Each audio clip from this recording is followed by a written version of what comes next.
As PhD candidates, are you in a situation where studying literature is seeming stressful? If so, then I don't want you to feel that way anymore. So, how do you study literature? Let's break it down into 3 steps. Step 1 is to organize your literature. In other words, organize your peer-reviewed journal articles. Step 2 is to read them, and step 3 is to analyze them. So, in this video, I'm going to talk about how to organize your literature using a tool called Garrard's review matrix method. And then in part 2 of this video, I'm going to share a simple study system that helped me read and analyze huge amounts of literature very easily and efficiently. So hi, I'm Dr. Prashanthi Chinamsetti. I received my PhD in 2010 from the Department of Educational Administration and Human Resources at Texas A&M University, College Station. So me and my peers, when we were PhD candidates, we also had to study huge amounts of literature, just like you. So we gathered all the literature and quite excitedly started to read. But this is where the problem began. By the time we were on the 5th article, we forgot what we read in the first article. And by the time we went to the 100th article, we forgot everything that we read in the previous articles. So it seemed like we were on a hamster wheel where we were reading and forgetting, reading and forgetting. And it's not just about reading, it's about going beyond reading to analyzing the articles. So that's why we say studying the literature. But how do we get to the analysis stage when we are not even able to remember the content of the articles? So it became a very stressful process. That's when our professor, Dr. Patricia Goodson from the Department of Health and Kinese, introduced us to this tool called Garrard's review matrix method. This was a game changer. It was very easy, yet very powerful. We were not only able to remember the content of the articles, but we could even analyze the articles. And the amazing thing is it didn't even seem like we were studying such huge amounts of literature. So this is the tool that I want to introduce to you today. So let's see how this works. Every peer-reviewed empirical journal article has information on the following: the year in which the article is published, the journal in which the article is published, article's title, author's names, purpose of the study, methodology used to conduct the study, sample size, sample description, findings,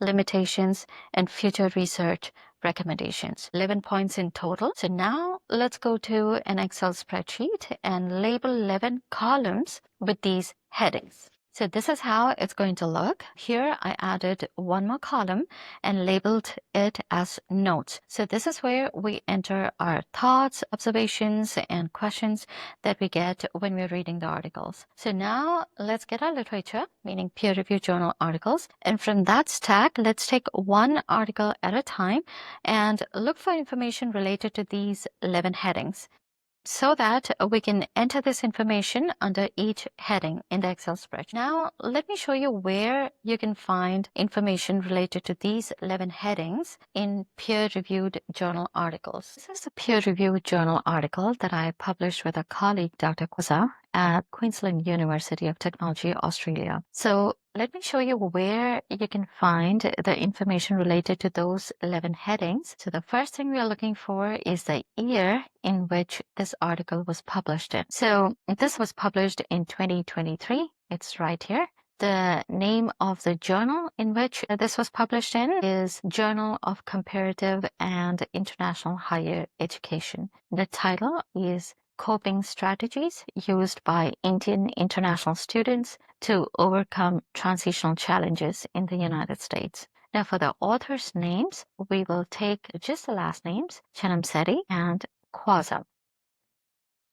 The purpose of the study was to investigate the coping strategies used by 6 Indian international students studying in the United States. The methodology used is phenomenological data analysis. So once you take your research methods course, you'll be very easily able to tell that this is a qualitative study. The sample size is 6 and sample description is Indian international students studying in the United States. The findings are right here. they indicate that when these students adopted coping strategies such as being open-minded, goal-oriented, having an independent attitude, and when they showed gratitude, that's when they were able to overcome the challenges in the foreign country. The next thing we are looking for is the limitations. So to quickly find information on the limitations, we'll press Control and type in limitations and press enter. So right there. So the limitation is small sample size, and the future research recommendation is to conduct a similar study using larger sample size. So that's it. We're done with this article. So let's take another peer-reviewed journal article. I published this article on challenges faced by Indian international students. Again, this was published in 2020. The name of the journal is Journal of Interdisciplinary Studies in Education. The title is right here. The author's name, again, we'll take the last name, Chanamsetti. The purpose of this study was to explore the challenges faced by 6 Indian international students in a U.S. university. The methodology used was qualitative study. The sample size was 6. The sample description was Indian international graduate students in a U.S. university. The findings are right here. They indicate that when these students came to US, the challenges they encountered was they had difficulty living away from family and friends, in expressing themselves, in multitasking, in fitting in, and also lack of positive attitude created problem for them. So now again, for the limitations, we'll just press Control F, limitations, and press enter. So the limitations is small sample size. The last one that we are looking for is future research recommendation. To quickly get information on that, we'll press Control F and type in future research recommendations right there. So the future research recommendation is to develop ways to cultivate a sense of belonging among international students. So that's it. We're done with this too. And so you can see that most of the information you can find on the first page itself. I want to show you one more peer-reviewed journal article, which is not an empirical study. It's a theoretical study. And the reason I want to show this to you is because it's going to be a little bit different. Let's see how. Again, the year that this article was published in was in 2020. It's here. The name of the journal is Journal of School Administration Research and Development. Article's title is Assisting School Leaders in Overcoming Challenges Related to COVID-19. The author's name is the last name Chanamsetti, and the purpose of this study was to explore the challenges encountered by school leaders during COVID-19 and to explore the possible solutions for those challenges. All right. Now, because this is a theoretical paper, I don't have sample size, sample description, or methodology. So for all those, we're going to enter not applicable in the Excel spreadsheet.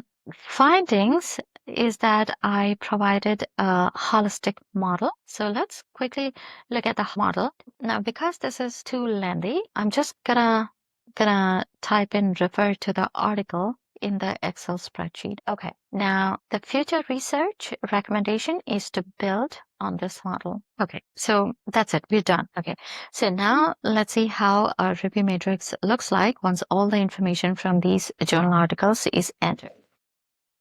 This is how your review matrix will look like once the information is entered from the article. So just follow those same steps for your remaining journal articles as well. Meaning take one article at a time, look for the information related to these 11 headings, and enter the information under each heading in your Excel spreadsheet. And that will become your review matrix. I want to say something here that this is your review matrix, so please feel free to use abbreviations or any language that makes sense to you. It's only when you intend to include the review matrix in your publication is when you need to use academic and professional language that's understandable to everybody. So that's it for today. I wish you all the very best. Take care.